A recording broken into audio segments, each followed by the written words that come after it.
আলাইকুম। এখন আমি শাক কাটবো, আর এটা হচ্ছে লাউ শাক। আর শাকটা কিন্তু সকালে আনা হয়েছে, এখন প্রায় 1:30টা বাজে। এখন শাকটা কাটবো, কারণ কাটার মতো কেউ ছিল না। আমার শাক কাটা শেষ। এখন আমি রান্না করবো। এটা হচ্ছে মশলা, কারণ হচ্ছে এখানে বিভিন্ন ধরনের মশলা কাটা।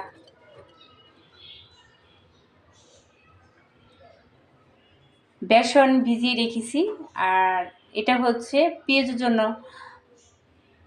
ডালটাকে আমি ভিজিয়ে রেখেছি, এটা আস্ত ছিল।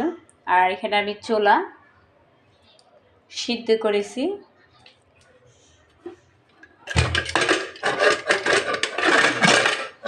এই তো দেখুন, এখানে আলু, তারপরে বুট সিদ্ধ দিয়েছি এই যে প্রেসার কুকারে।